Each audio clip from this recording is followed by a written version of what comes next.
Malam teman-teman, aku mau berbagi ilmu dengan kalian dan aku mengharapkan bahwa apa yang aku sharing ini bisa membuka mata hati kita, mata nurani kita ini yang tertutup, sehingga kita itu mencapai pencerahan, mencapai manusia yang lebih tinggi lagi derajatnya.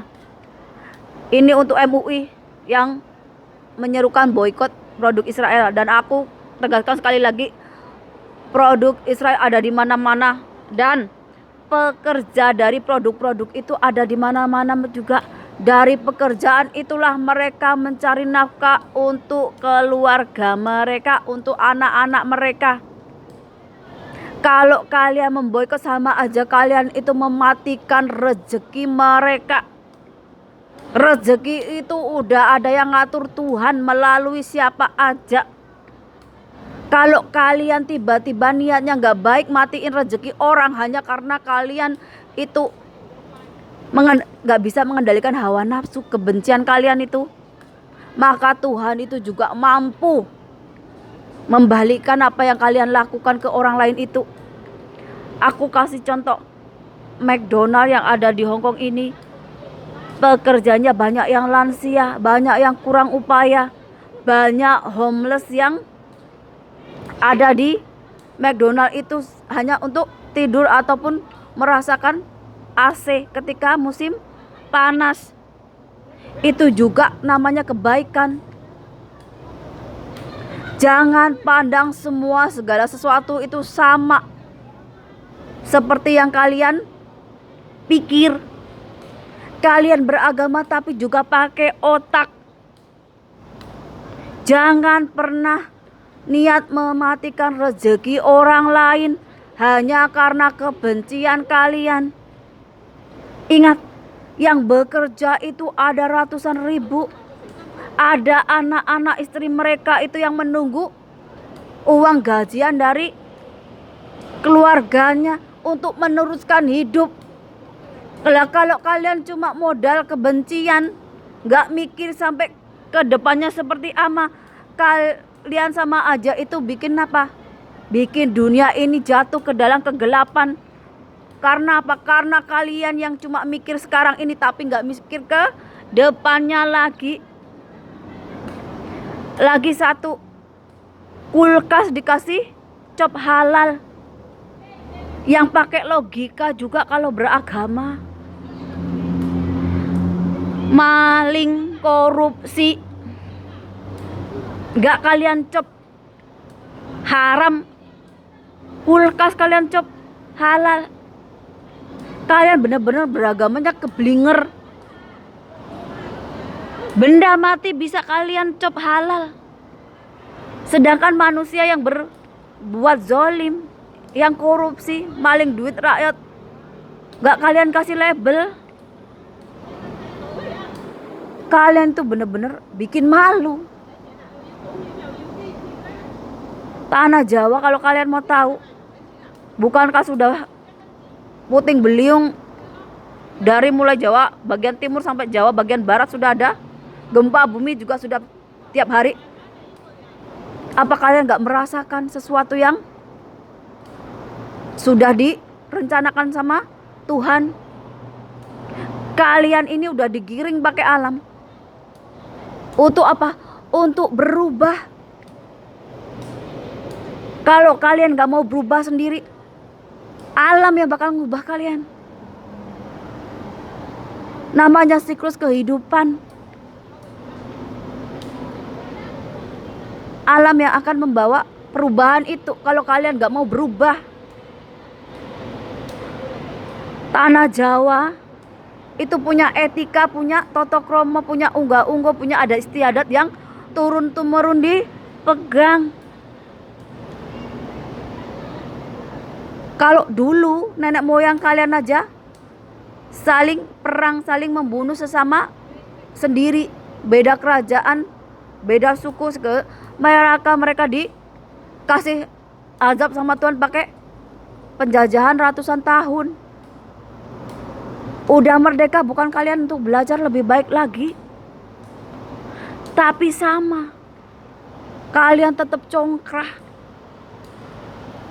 tetap bermusuhan satu sama lain,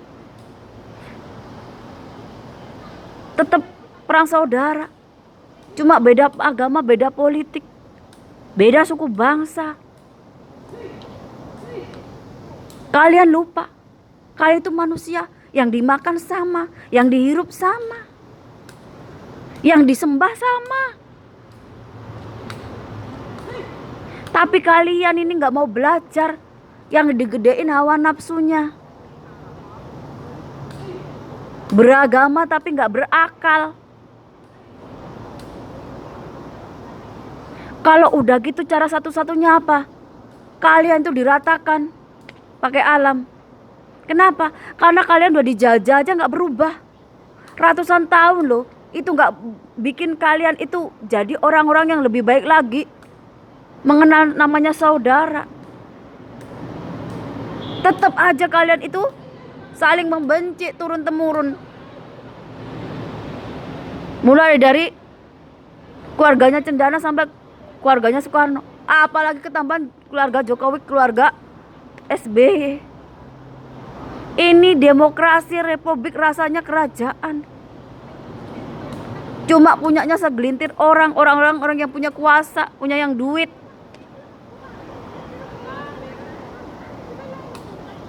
Kalian ini bener-bener bodohin rakyat yang memang gampang dibodohi. Pakai apa? Pakai agama. Pakai apa? Pakai budaya. Yang secara agama, secara budaya itu jauh di bawah yang diajarkan nenek moyang kalian. Kenapa nenek moyang kalian itu bisa maju, bisa gemari paro jinawi? Karena nenek moyang kalian tahu bagaimana menegakkan keadilan dan kebenaran. Bagaimana mereka bisa memayu hayuning bawono. Bagaimana nenek moyang kalian itu bisa menghargai sesama makhluk hidup. Maka Allah memberikan rahmat, hidayah, berkahnya dengan kesuburan tanah, dengan mas intan berlian yang melimpah, kemakmuran untuk rakyatnya. Rohani spiritualnya juga bukan kaleng-kaleng lagi. Tauhidnya tauhid sejati. Makanya bisa merangkul semua agama, merangkul semua suku bangsa. Lah yang kalian punya itu apa sekarang? Pemimpinnya jadi contoh yang gak baik. Pemerintahnya korupsi, makan duit rakyat. Apalagi rakyatnya gak punya pegangan hidup. Kriminalitas bajing loncat, rampok, maling, pembunuhan, perkosaan di mana-mana. Kayak gitu mau jadi bangsa yang maju? Kayak gitu mau jadi bangsa yang beradab dengan moral dan akhlak yang bobrok, yang gak beretika?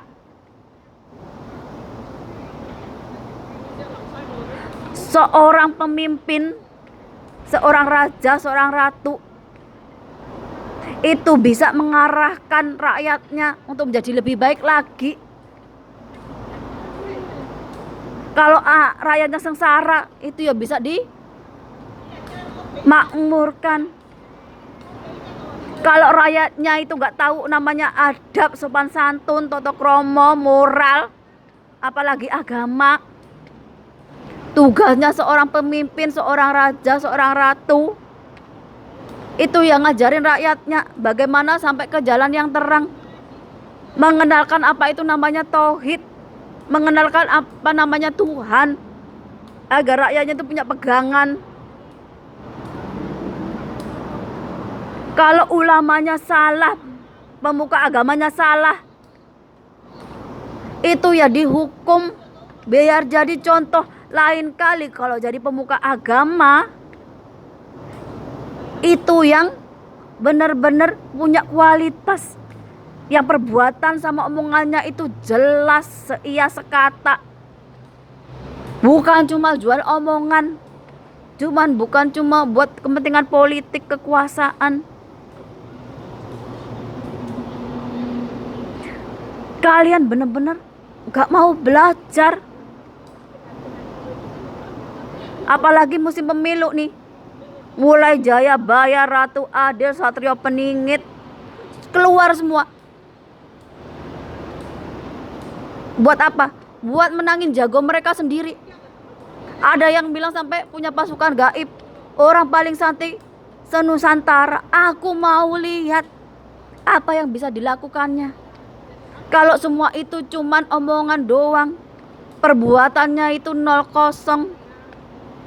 Kalau perbuatannya menyimpang dari ketentuan Tuhan, gak seirama dengan alam, aku mau lihat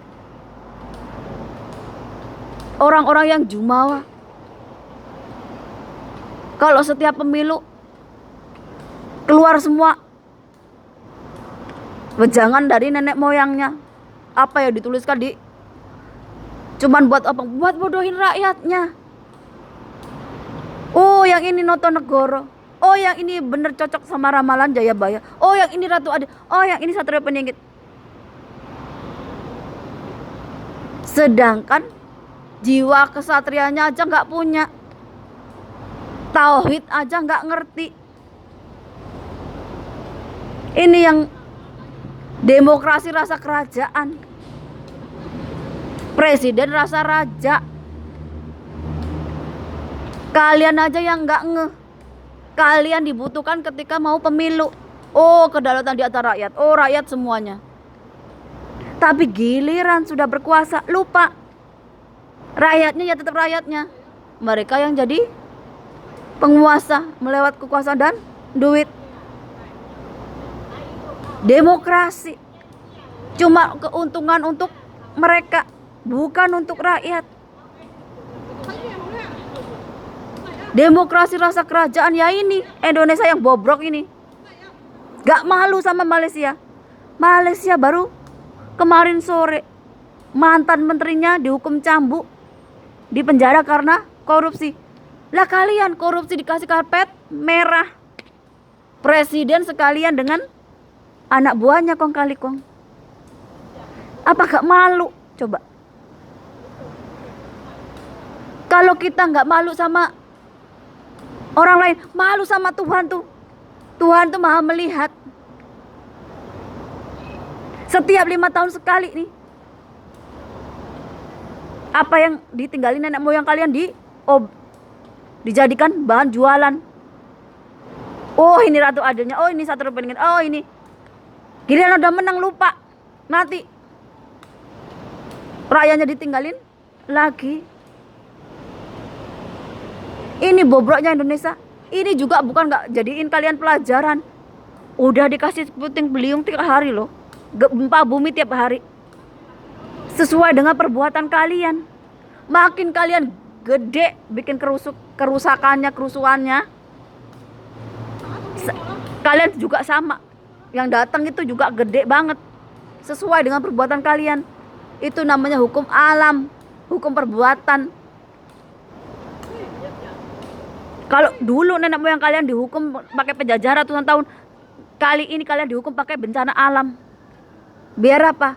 Biar kalian itu hilang kebenciannya. Kalian kalau udah dikasih kayak gitu udah mikir, oh iya ya, kami ini saudara. Oh iya, kami sama-sama ciptaan Tuhan. Kalian baru nyebut nama Tuhan, la ilaha illallah, ya Allah.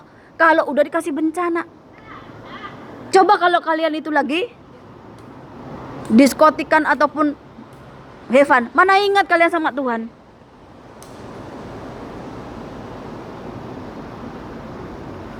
Ini nih, keblinger dalam beragama.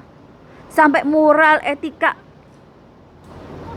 adat budaya dari leluhurnya aja gak disimpan lagi.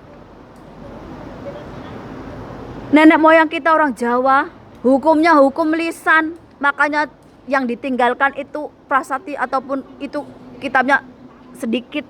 Karena apa? Karena nenek moyang kita itu lebih suka pakai hukum lisan, pakai mulut nih, yang saktinya nggak karu-karuan. Namanya Sabdo Pandito Ratu. Nggak perlu pakai kekuatan, cukup pakai omongan, udah disegel semuanya. Itu kesaktian nenek moyang kita. Hukumnya hukum lisan.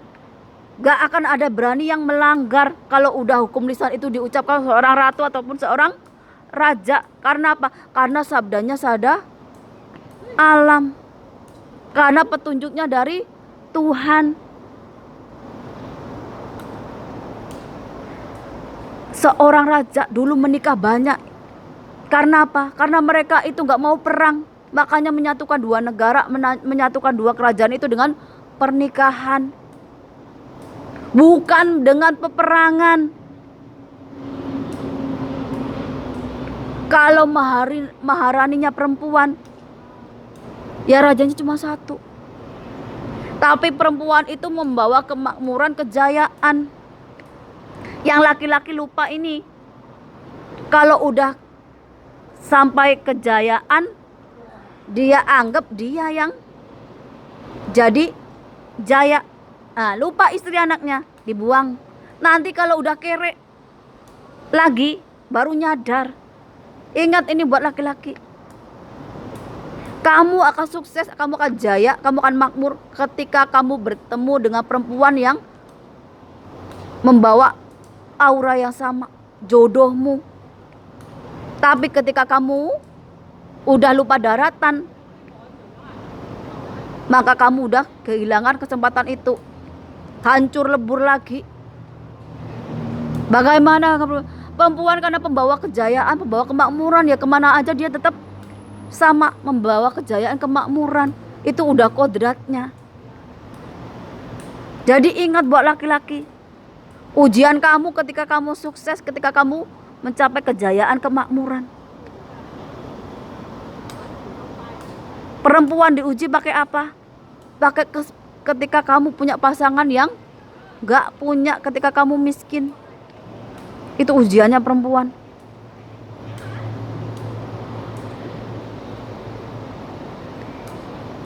Apalagi anak nih. Banyak kasus yang anak lupa orang tua, lupa bagaimana berbakti ke orang tua ketika sudah menikah. Aku kasih contoh dari diriku sendiri. Aku nyari jodoh, nyari pasangan itu untuk menyatukan dua keluarga, untuk menyatukan dua budaya, dua kekuatan. Karena apa? Karena kita menikah bukan antara diri kita aja, tapi juga dengan keluarga besar kita yang memakai adat budaya. Dari nenek moyang kita dengan nenek moyangnya dia. Pernikahan itu penyatuan dua jiwa, dua keluarga, dua budaya, dua adat istiadat. Untuk apa? Untuk mencapai kedamaian. Bukan menikah hanya badannya aja. Sampai apa? Sampai lupa dengan orang tua, sampai lupa dengan ibu bapaknya. Itu yang salah. Kamu gak akan bisa bayar pengorbanan, namanya pengorbanan orang tua untuk anak-anaknya.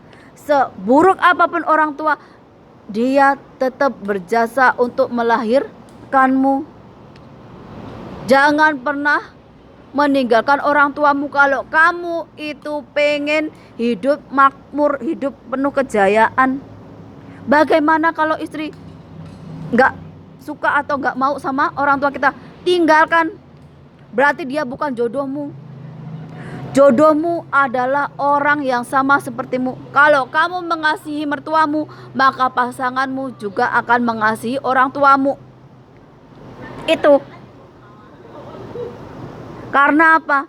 Karena orang-orang yang punya level spiritual, level rohani.